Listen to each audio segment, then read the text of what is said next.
Okay, good morning, you guys. My name is Ginger Della Ripa, and I am here with a very close friend of mine. Hi, I'm Charity, and welcome to Between Laundry and Legacy. So, what suffers the most when your plate is too full? That's what we're going to start with today, because it's a balancing act. Yeah, no, I totally agree. What suffers the most? I think every mom on the planet is going to say herself. Oh, Herself those are my first. answers. Because, yeah, it's always, well, I'll move my workout to later. I'll eat later. I'll eat what's left over on my kid's plate on the way out the door. Half the time, no joke, half the time I will look down and have my house flip flops on and not the real shoes I meant to put on, things like that. So I 100% say my motherhood. Yes, we suffer, and a lot of times while it's happening that way, you don't even think of it that way. You're No. focused on what it is you have to do and who it is you have to take care of. Yeah. But in the end, I think we tend to suffer the most. And for me, I would say my peace. When my plate gets too full, my peace is one of the first things to go. And Agreed. anxiety has a way of kind of creeping in. Yep. Whatever I'm focused on, I can start to get a bit anxious about. Yeah. And then my peace is gone.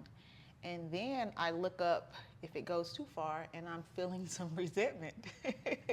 Like, why do I have all these things I have to do? Where is Right. my help? Yep. Why am I having to do all of this? Yeah, I agree. So I think what goes along with that is I think mothers know mother's piece goes first, and then the second is it falls on your marriage, because then you start to put off those things that you would normally do to nurture your spouse. And so I think marriage takes that second hit when you're in this balancing act, for sure. Yeah, because naturally the kids, they're just going to come in Make there their first. way. Yeah, they make their way to the top of the list because there's not as much independence there, and there's a different level of responsibility that you feel for them.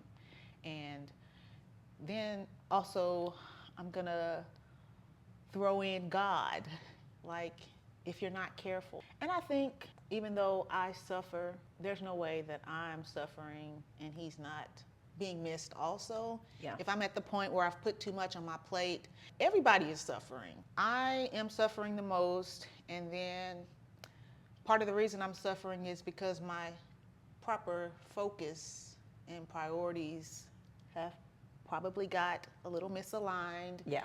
And my focus on God has kind of shifted to my focus on the things and the people that I have to take care of. Right. And it can be a fine line between overfilling your plate and sliding over into idolatry. Yeah.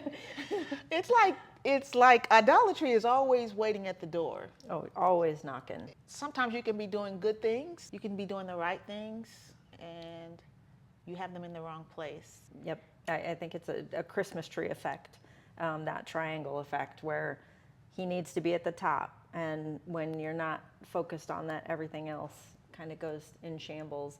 And I would agree with that. At so many times, and I'm sure y'all have done it too, so many times I wake up with good intentions and I'm going to do my Bible time and I'm going to do this and I'm going to do that. But it's a cascade effect. You're starting the day and the first thing that comes to mind is, I need to check my emails, I need to check my texts, I need to put that on my to-do list, I need to do those things, and soon enough you're in the morning and it's already rolling and you've missed that time to align yourself with God first.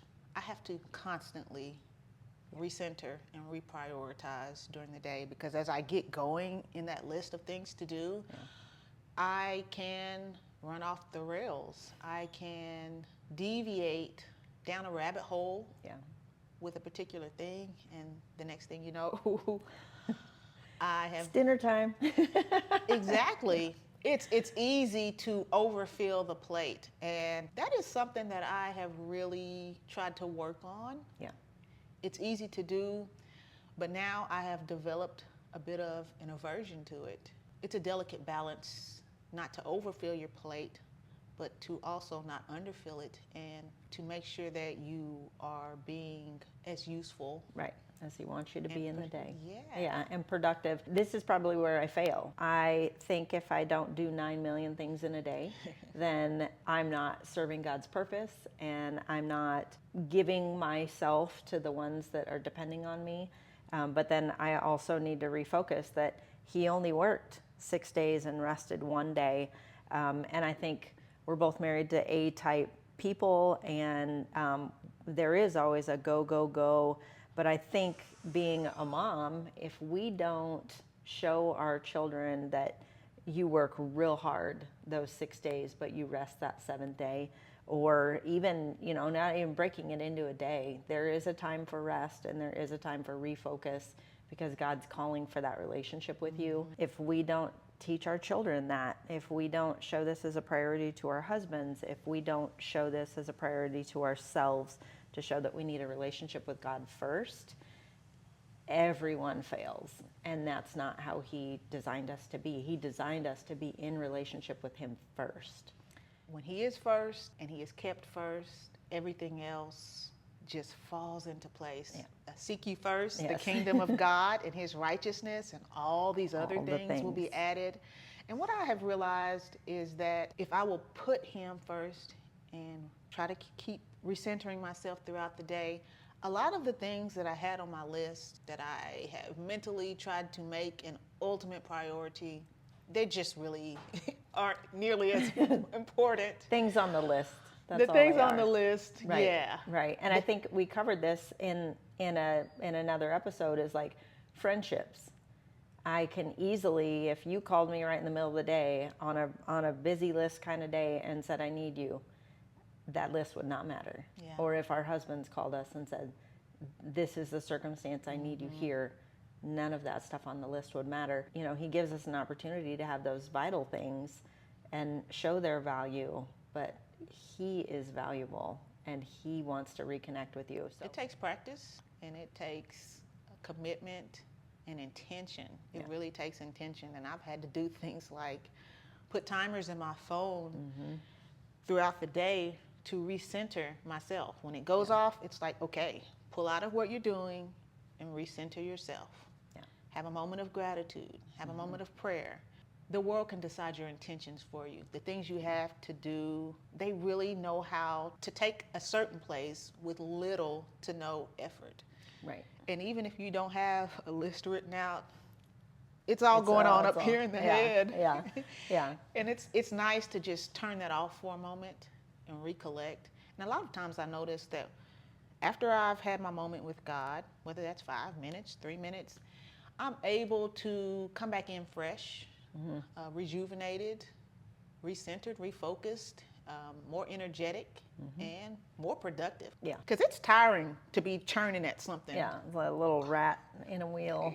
Yeah, You run out of it's no good. steam. You get frazzled and fried. So going back to the husbands, how do you prioritize him when there is chaos present, when there is a lot to do? I think that the number one, just in priority, I think the number one thing for us is we try and have these intentional, look at me, I look at you, although these are things that we need to get done, we need to get on the same page. And I think in marriage, it's typical to kind of derail. You think one person's doing one thing, they think you're doing another, they don't feel like you're lost because you're being productive, or vice versa. But I think that just rechecking all the time, not to say they're not capable of getting it done, but just having a good connection, good eye contact, stop what you're doing. Let's really understand what we need to get done today, and who needs to go where, and who's going to cover that. And just staying in communication constantly is so important. I think when my husband and I kind of get off kilter, you can feel it, and feel it quickly. And that affects everything. It affects his demeanor when he comes home. It affects his demeanor when he's going out the door. And I think for us, our husbands spend more waking hours together than they do with us. And so it kind of sets a vibe for both of our households. My husband's very in tune to when your husband's off, That is or so vice true. versa. And so they have their own working marriage and we have our own working marriage. And it's just vital that if, as wives, we can feel that and feed into that and be, a good yoked partner with them, that we try and address it as quick as we can from a wife's perspective, to say, hey, let's get on the same page, and never do it from a negative standpoint. I try and do it from this is how I'm feeling, not this is how you're making me feel, because he's not responsible for that. I try and do it from a I or a me perspective. And if I don't do that, things don't juggle well. If I don't consistently kind of pour into it a little each day, it sets us off kilter, and that juggling act then affects everything else, because it starts in the bedroom and it finishes in the bedroom, and everybody outside that bedroom feels the misjuggle. And it's amazing to me how the moment you try to coast or get caught up in something, how easily it can just start to just break down. Yeah.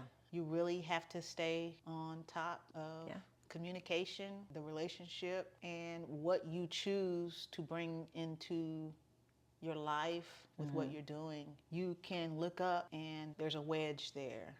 If you're married, you know what that wedge feels.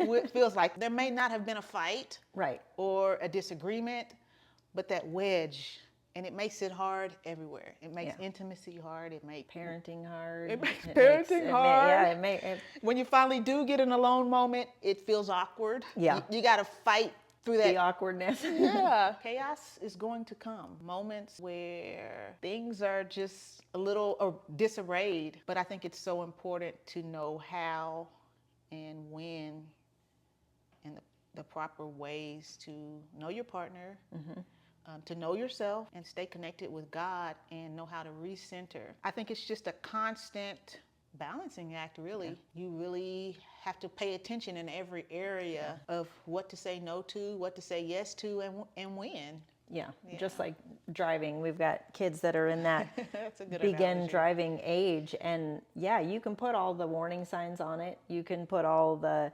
tutorials with it and whatever you're going to do. But until you're out there on the road doing the deal, you're in that marriage. We've got one in marriage season right now. And I had said to her the other day, or I said to the both of them, has anybody said marriage is difficult or it can be difficult? And, of course, when you're young and in love, or you got the keys to the car for the first time, that everything's going to be perfect. It's going to be great until you get out there and you're on the road and there's distractions and there's, all these things are in marriage.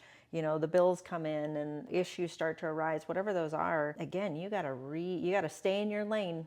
And in marriage, you got to focus to, be focused on what's going on around you, and just try and keep all of your boundaries set between driving, marriage, relationships, friendships, ministry, all of parenting, all of those things. You got to, I think a key thing that what you said was, you got to know yourself. You got to know yourself. You got to know where you are with your relationship with God, and then you got to know your relationship with your mate. And then everything else after that is where you're yoking together. But between these three things, it is a constant balancing act. It is. And I like the analogy of driving. Yeah. You have to stay in your lane. I think a lot of times we can become disillusioned with thinking that we need to be doing all of these things. Right. And a lot of times that's the very thing that pulls us away from our horizontal relationships and our vertical ones. Is all the things we have to do. It just pulls us out of our lane. Knowing yourself and putting boundaries in place accordingly is very powerful, because the boundaries and stepping over them or not having them is how your plate becomes overfilled in the first place. Agreed. When you don't have boundaries, the pain that you're going to have to carry, you're going to end up in a place of resentment. You're going to end up in a place of feeling unseen or mistreated or unheard. You're going to feel like you don't have help Right. And it's all because your plate got overfilled. I have things that I'm naturally inclined to overfill my plate with. What are your tendencies that would lead you to overfilling your plate? Even though you have boundaries, even though you have help, even though you have God in your life. In a way, I've trained my kids better than I've trained myself. The saying, how can I help? How can I help? How can I help? How can I help you? Is there anything I can do for you? When I know in the back of my mind, I'm just squeezing it in. My husband likes to say that, like, I fill every second of all 24 hours with, oh, I can help, or I can take that on, or it's not a big deal for me. I can pick up your 13 children as I'm picking up my, because I'm going to pass that way anyways, kind of thing. And so I've tried to be he's been very delicate about saying, hey, do you have to pick up their 13 kids? Can you offer to pick up 2 and not, or not in a judgmental way. He's just saying, like, your plate is full enough. That comes with me filling my plate too much and him being able to recognize it and saying either it's something that is relevant and he'll say, I can do that, or I can help with that, or we should do that tomorrow, or him saying, like, you need a boundary on that, like, pick up 2 kids, not all 10 of them. And so again, I think me just offering, like, how can I help? And I think when I trained my kids that way, I meant it as don't just sit somewhere like it's a free ride. Make sure that you're carrying your weight and you're becoming a good partner, and you're building yourself up to your capacity, because we're all capable, and sometimes we just sit back. And so I've always say, how can I help? Or is there anything I can do? Also trying to learn how to pump the brakes, because that's how I overfill my plate, bar none. You do say, how can I help? You are the most helpful person. It's like, what can I do? What can I do? Yeah, let me do that for you. Yeah. And it's not that I'm trying to address the person as being incapable. No. I'm just saying I'm here to help. Yeah, I don't want to stand around. I'm not, I am here to help. And that's what we're called to do. We're right. called not to just sit around. Nothing, I hate to say that whole analogy, like nothing's for free. That's not what I'm going for. I'm just saying, carry your weight. Carry your weight. You're capable. Carry your weight. Yeah. Yeah. Our husbands are so much alike. You get those little subtle hints. We can do that tomorrow. When he jumps in and kind of starts helping, it's like, sometimes that's my hint too. Yeah. I know I'm supposed to have help, but there are times that's your hint. Yeah. That's my hint. They're doing it in a delicate way. Clearly, there have been times where my husband says, no, we're not doing that. Oh, yeah. And then no comes out a certain way. Yep. It's over. No. It is a no. And sometimes I've gotten myself in too far, because I've said I'm going to do it and I already done it, and the answer is no. Yeah. And it's not that he's trying to parent me. He just sees that plate is full and I'm depleted, or he'll look at the kids and say, enough.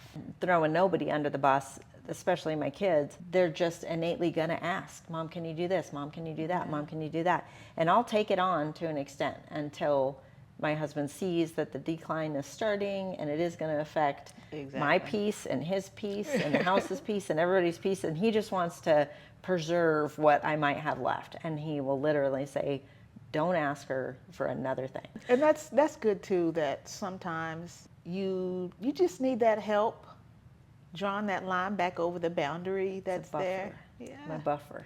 It's nice. Yeah. Yeah. It's like someone's looking out for you when you have a moment where, for whatever reason, you're not looking out for yourself. You're the how can I help person, and I'm the, oh, I can do that myself person. I see things, and I'm a creative person, and I work well with my hands, and I have a very intuitive mind. I can take nothing and make it into something. And so sometimes I can take on things and they get bigger than me really quick. Sometimes you can do something, but that doesn't mean that you should. I am very careful about not overfilling my plate, like putting too many things on there. But sometimes I can take on something when I do say yes, and it's way bigger than my capacity at that moment in time or that season of life. So how do you keep God first when times are really busy and there's chaos. What does that look like day to day to Right. keep God in his proper place so that that plate doesn't get overfilled? So, like every mom on the planet, you're in your car a lot. So, for me, music has always been a big portion of my life, and I know it has for you too. So, for me, getting in the car, not if I'm going to turn on music, I try and turn on worship music. And so, through worship, I can have my conversations with him, or if they need to be deeper conversations, I just turn the music off. So being in the car a lot, being in communication with him, we don't realize it, but we're praying for our kids, and we're praying for our husband, we're praying for the day, and we're praying for others. A lot of my time, admittedly, I'm saying it comes in my vehicle. I'm in my car a lot. I do not do well being out of church. I need that consistency. I need that community. And so keeping him first in my church community, keeping him first in connections like you, knowing that you're going through a good majority of the same struggles as a mom and a wife, and all of the things that we were talking about, but trying to keep him first in the morning, right when I wake up. I often reach over and pray over my husband, touch him, pray over him, come back to myself, pray over my prayers before I even get out of bed. So that I know, there's that saying, when my feet hit the ground, I want to do God's work, and I want to do it well, and I want to do a lot of it, and I want to serve, my people that are around me. But before my feet hit, I have to, and then to be honest, it doesn't happen every day, which it shouldn't, but every day I try and do it, reach over and pray over him, start my day with that. And work through it, and then I do all my catch-up work in the car. Yeah, that car is a big one. Yeah. Because, like you said, a lot of time gets spent there. Yeah. And I'm finally at a place where that's starting to, die down a little bit. A little bit. You still have some ones that are younger than mine, but I had gotten to the point where, okay, I got to play my Bible app in the car through the speakers. Yeah. If I have music playing, it's got to be something that's worship. That's feeding you. Yeah, that's feeding me. Mm-hmm. And those moments where I'm sitting, waiting, drive line, Yep. parking lots, waiting for practice to end, those are moments too that I have learned those can be a moment. Those are useful. They're useful. Yeah. I've really tried to, in that, cut my screen time down, make sure to up my Bible time, and I kind of set a goal for myself, even if it's 10 minutes less a day. But I mean, I do my work off of my phone, but I'm still trying to make sure I minimize that and keep my focus on God. And something that has become vital to me even more recently is we've got kids that are aging out of the house, and we've got kids that are still in the home. I realize now that if they are present in your home or wherever you're at with them, you've got to be present with them, like facing them, talking to them, being in relationship with them, communicating with them. And if you're not, you're going to see on the other end, you're going to count the days that you wish you were present with them in that time. And so, and that's not to idolize my kids, it's just saying, don't overlook the gift that you have, that God has given you, of the time with those children, because it goes so fast. Everybody says that ironic saying, like, it goes so fast. You hear it all the time. Yeah, it goes super fast. Like, being present is what can help you not overfill the plate. Yeah. It can help you stay within your lanes, your boundaries, to be in this moment, to give this moment what it needs, to give the person in this moment what it needs. Kids do, especially when they're under a certain age, they do by nature just take a lot. Yeah. And sometimes they don't have the maturity or the ability to recognize, hey, mom needs a moment. A minute. Yeah. Or 10. Or 10. Or a day. Yeah. And so being present is a whole lot harder.